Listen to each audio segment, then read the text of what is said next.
মাননীয় প্রধানমন্ত্রী উদ্বোধনী অনুষ্ঠানে বলেছিলেন আমাদের এই নতুন কুড়ির আইডিয়াটা এসেছিল প্রায় দীর্ঘ 4 বছর আগে, যখন আমি মাননীয় প্রধানমন্ত্রী সহ আমাদের ডাক্তার জোবাইদুর রহমান সহ আমাদের আরো অনেকেই সেখানে উপস্থিত ছিলেন।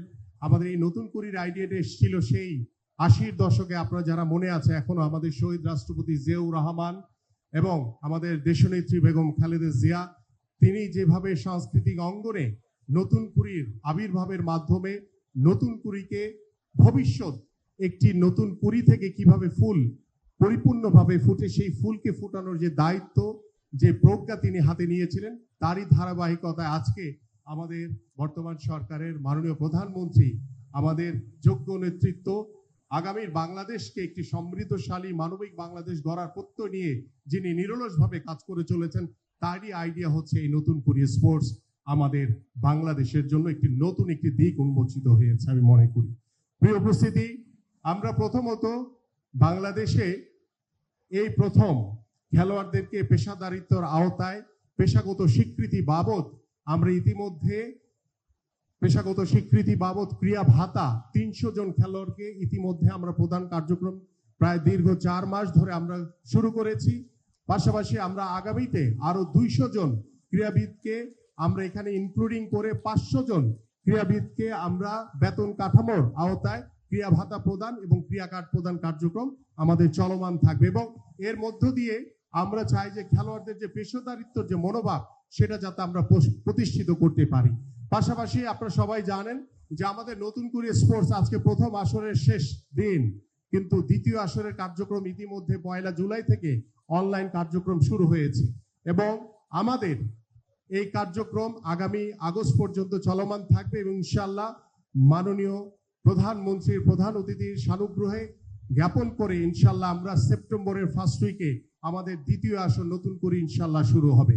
এবং আমি এখানে উল্লেখ করতে চাই আমাদের প্রথম নতুন করে আসরটি আমরা উপজেলা পর্যায় থেকে জেলা পর্যায়ে, জেলা থেকে বিভাগ পর্যায়ে এবং জাতীয় পর্যায়ে শেষ করেছি, কিন্তু আমাদের দ্বিতীয় নতুন কুড়িটি আমরা ইউনিয়ন পর্যায় থেকে শুরু করতে চাই, যেখানে আমাদের ইউনিয়নের সংখ্যা রয়েছে প্রায় 4599টি ইউনিয়ন। আপনারা একটু চিন্তা করে দেখেন, আমাদের আজকে যারা কিশোর ফুটবলার যারা খেলেছে, যারা কিশোরী ফুটবলার ছিল, আমরা 4599টি ইউনিয়নে এইভাবে ফুটবল টিম হবে, ছেলেদের মেয়েদের এভাবে ফুটবল টিম হবে। ঠিক এইভাবে আমরা 8টি ইভেন্ট আমাদের প্রথম আসরে ছিল, আরো 2টি ইভেন্ট আমরা ভলিবল এবং টেবিল টেনিসকে ইনক্লুডিং করে আমরা মোট 10টি ইভেন্টকে আমরা আগামী দ্বিতীয় আসর থেকে ইনশাআল্লাহ কার্যক্রম শুরু করব। পর্যায়ক্রমে আমাদের ভবিষ্যৎ এবং আমাদের আর্চারিতে, আমাদের শুটিং এ, আমাদের অন্যান্য আরো বেশ কয়েকটি ইভেন্ট রয়েছে, সেই ইভেন্টগুলোতে অনেক ভালো করার সুযোগ রয়েছে, যেগুলোর জন্য ইতিমধ্যে আমরা জেলা পর্যায়ে কার্যক্রম শুরু করার নির্দেশনা দিয়েছি।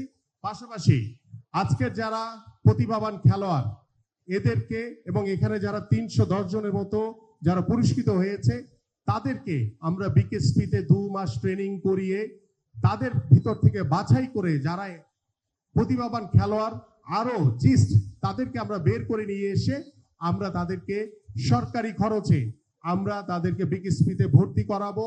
তাদের সকল দায় দায়িত্ব, খেলাধুলা, পড়াশোনার সকল দায় দায়িত্ব সরকার বহন করবে। এভাবে আমরা প্রত্যেকটি তৃণমূল পর্যায়ে আজকে ফারিয়ার মতো আজকে অনেক প্রতিভাবান খেলোয়াড় রয়েছে, যারা দেখেছেন আপনারা ইতিমধ্যে যে তারা গ্রামের অনেকেই রয়েছে যার বাবা বাক প্রতিবন্ধী, অনেকে রয়েছে যার বাবা পরিচ্ছন্ন কর্মী, অনেকের বাবা রিক্সা চালক। নগদ নিয়ে এলো হার না মানা হার অফার। সর্বনিম্ন 10,000 টাকা রেমিটেন্স নগদে পাঠালে থাকছে স্বর্ণের হার জেতার সুযোগ। এই ধরনের প্রতিবাদের আমরা তুলে এনে আমরা সর্বোচ্চ জায়গায় রাষ্ট্রীয়ভাবে তাদেরকে প্রতিষ্ঠিত করতে চাই এবং আমাদের মাননীয় প্রধানমন্ত্রীর স্বপ্ন রয়েছে যে আমরা কবে অলিম্পিকে পদক পাবো। সেই অলিম্পিকের পদকের জন্য আমি মনে করি যে আমাদের এই নতুন কুড়ি 10 থেকে 12 বছর, 12 থেকে 14 বছর যেই যাত্রা আমরা শুরু করেছি, ইনশাল্লাহ আমি আপনাকে আশ্বস্ত করতে পারি ইনশাল্লাহ আগামী 5 বছর পরে কিংবা 10 বছর পরে এই নতুন কুড়ি থেকে বের হয়ে আসা বিভিন্ন ইভেন্টের অনেকেই অলিম্পিকের মতো সর্বোচ্চ আসরে ইনশাল্লাহ অংশগ্রহণ করবে এবং তার মধ্য দিয়ে আমরা আশা করি যে আমাদের যে স্বপ্ন, আমাদের যে লক্ষ্য এবং বর্তমান সরকার যেভাবে দল মত নির্বিশেষে আমরা সবাইকে একত্রিত করে আমরা খেলাধুলাকে সর্বোচ্চ গুরুত্ব দিয়ে আমরা চাই একটি সুস্থ জাতি গড়ে তুলতে। আমরা চাই আমাদের সন্তানরা যাতে ডিভাইস থেকে দূরে থাকে। আমরা চাই সর্বোপরি মাদক মুক্ত একটি বাংলাদেশ গড়তে, এবং খেলাধুলার কোনো বিকল্প নেই এই জায়গাগুলো তৈরি করার জন্য। তাই আসুন, আজকে আমাদের বর্তমান সরকারের এবং আমাদের মাননীয় প্রধানমন্ত্রীর যে নির্দেশনা রয়েছে, আমরা 64টি জেলায় পর্যায়ক্রমে স্পোর্টস ভিলেজ তৈরি করব। আমরা এই বছর 10টি স্পোর্টস ভিলেজ করব, পর্যায়ক্রমে 5 বছরে ইনশাল্লাহ আমরা 64টি জেলায় স্পোর্টস ভিলেজ তৈরি করতে চাই।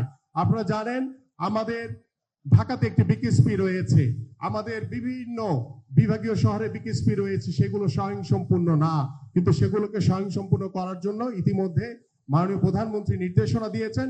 ইনশাল্লাহ আমরা দ্রুত সময়ের ভিতরে সেগুলোকে স্বয়ংসম্পূর্ণ করে আমরা সুন্দরভাবে সবাই যাতে বিকেএসপি ঢাকার যাতে কেন্দ্রিক না হয়, সবাই যাতে যার যার বিভাগে সেই চট্টগ্রাম, সিলেট, খুলনা, বরিশাল, রাজশাহী থেকে সব অঞ্চলে যাতে সেই ভবিষ্যৎ নতুন করে স্পোর্টসের যারা আসবে প্রতিভাবান তাদেরকে যাতে সেখানে আমরা খেলার অংশগ্রহণ করার সুযোগ এবং তাদের পড়াশোনা খেলাধুলার সকল দায়িত্বভার আমরা গ্রহণ করতে পারি। মাননীয় প্রধানমন্ত্রী, আমি আপনার মাধ্যমে দেশবাসীর কাছে আহ্বান করব যে নতুন করে স্পোর্টসের মাধ্যমে আমরা যে যাত্রা শুরু করেছি, ইতিমধ্যে আমাদের প্রাথমিক ও গণশিক্ষা মন্ত্রণালয় থেকে একটি ফুটবল টুর্নামেন্ট ইতিমধ্যে অনুষ্ঠিত হয়েছে, এবং আগামী মাসেই আরেকটি আমাদের মাননীয় প্রধানমন্ত্রী প্রাইম মিনিস্টার্স কাপ নামে আরেকটি ফুটবল টুর্নামেন্ট শুরু হতে যাচ্ছে। সেখানে প্রাথমিক ও গণশিক্ষা মন্ত্রণালয়ের অধীনে সকল প্রাথমিক বিদ্যালয়, মাধ্যমিক বিদ্যালয় থেকে শুরু করে সকল স্কুলের ছাত্রছাত্রীরা সেখানে অংশগ্রহণ করবে। পাশাপাশি আমাদের বর্তমানে আমাদের খেলাধুলাকে একদম তৃণমূল পর্যায়ে পৌঁছে দেওয়ার জন্য প্রত্যেকটি উপজেলায় ইতিমধ্যে আমাদের জনপ্রশাসন মন্ত্রণালয় হয়ে অর্থ বিভাগ থেকে আমরা 201 জন উপজেলা ক্রীড়া অফিসার নিয়োগের নির্দেশনা পেয়েছি। পাশাপাশি পর্যায়ক্রমে আরো 294 জনের আমাদের নিয়োগের যে প্রক্রিয়া সেটি চলমান রয়েছে। এইভাবে আমরা উপজেলা ক্রীড়া অফিসার নিয়োগের মাধ্যমে আমরা তৃণমূল পর্যায়ে আমরা খেলাধুলাকে ছড়িয়ে দিতে চাই সবার কাছে। পাশাপাশি আমাদের বিশেষ চাহিদা সম্পন্ন যারা রয়েছেন তাদের জন্য আমরা একটি আন্তর্জাতিক মানের খেলাধুলার আয়োজন করতে যাচ্ছি। ইনশাল্লাহ মাননীয় প্রধানমন্ত্রীর অনুমতিক্রমে আমাদের সেই আন্তর্জাতিক মানের যেই বিশেষ চাহিদা সম্পন্ন খেলোয়াড়দেরকে নিয়ে যে টুর্নামেন্ট হবে সেটি উদ্বোধন করবেন। আমরা আশা করি আজকের যে যাত্রা, এই যাত্রা কখনোই থামবে না। ইনশাল্লাহ আমরা এগিয়ে যাব সত্যের পথে, ন্যায়ের পথে। আমরা এগিয়ে যাব একটি ক্রীড়া বাংলাদেশ এবং একটি ক্রীড়া বান্ধব দেশ হিসেবে নিজেদেরকে প্রতিষ্ঠিত করে, এবং আমাদের যে লক্ষ্য রয়েছে সেই লক্ষ্য আমরা চাই একটি মানবিক, একটি সমৃদ্ধশালী বাংলাদেশ গড়ে আমরা সকলেই ঐক্যবদ্ধভাবে আমরা এই নতুন করে স্পোর্টসের মাধ্যমে সবকিছুই নতুন ভাবে ঢেলে সাজাতে চাই।